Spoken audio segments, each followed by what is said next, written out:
Hi, I'm Matt Royer with Blue Ocean Benefits and Consulting. Today we're going to talk to employers and HR folks, and we're going to talk about how to get employees off your health plan and how to get them to come off your health plan and make them think it's their idea.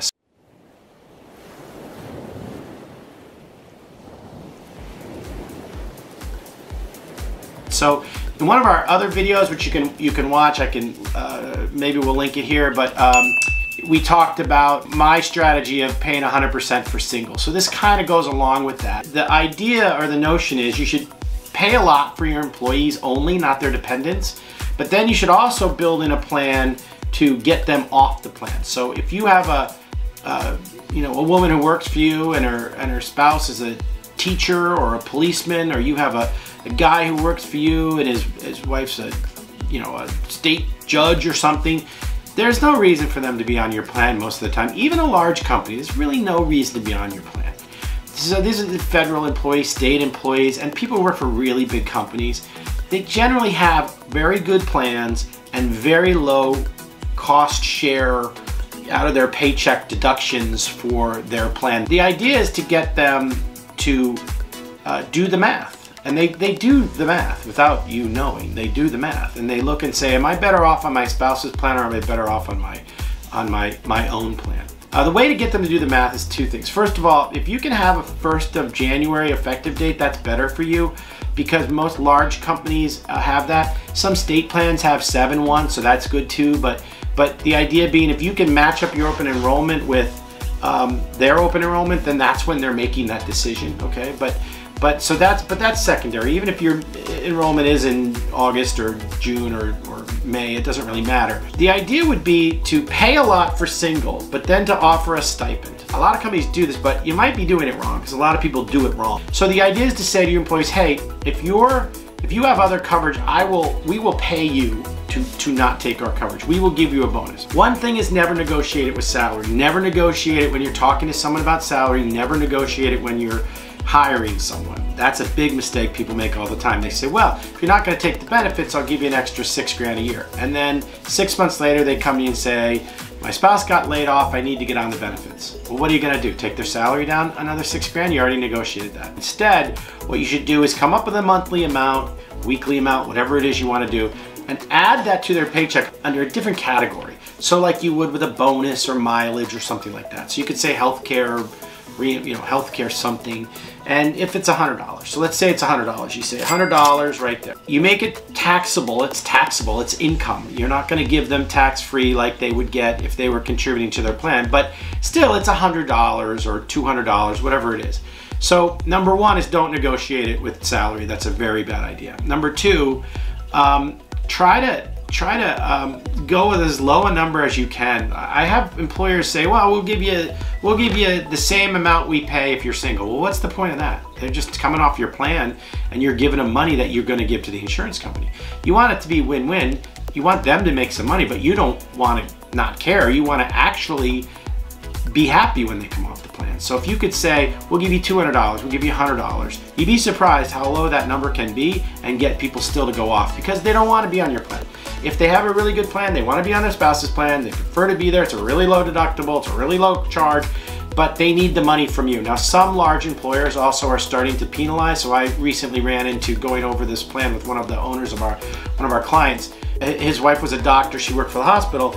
She literally had a 100% penalty to put him on her plan. So if it was $75 a week for her, I'm making this up, but it was close to that, and then $75 for him. If he had insurance, they wanted to charge him $150. If he didn't have access to insurance, it was only $75. So they actually charged a penalty for him to go on her plan. So you have to keep that in mind, that other employers are doing the same thing and they're trying to get their employees' dependents off their plan and onto your plan. So you want to think about this. So number two is really to get them, I keep scratching my nose.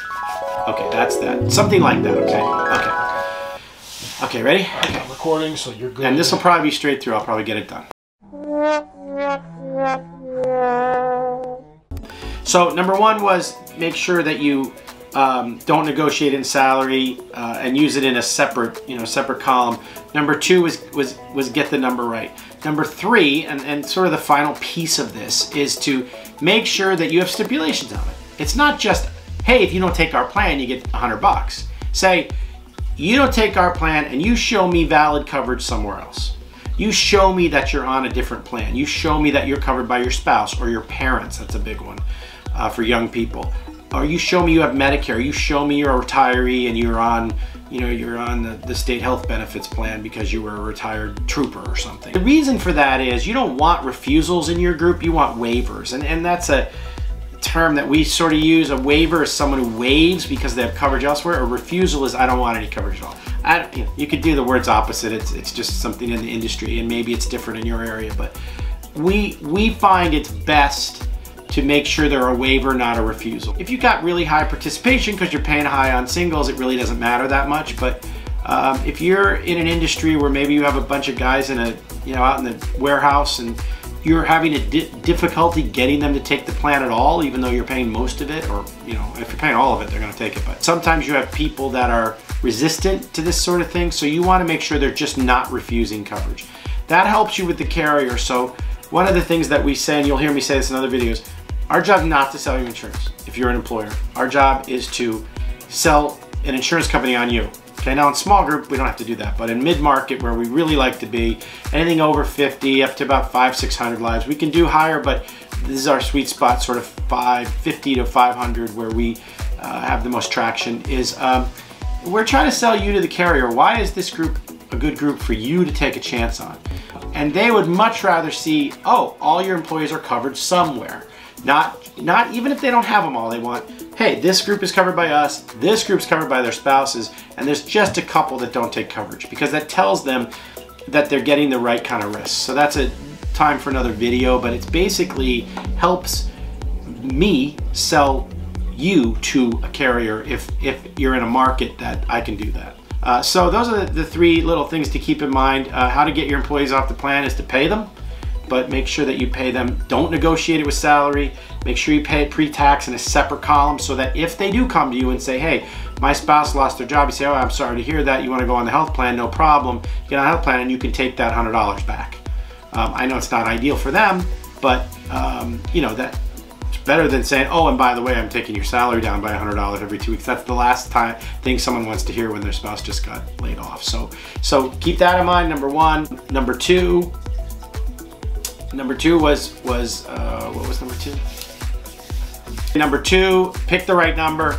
Pay less than you think. Do not say, I'll pay what I would have paid the insurance company. Aren't I a nice person? Then that doesn't matter. They'll take it. Doesn't matter. It doesn't matter to you.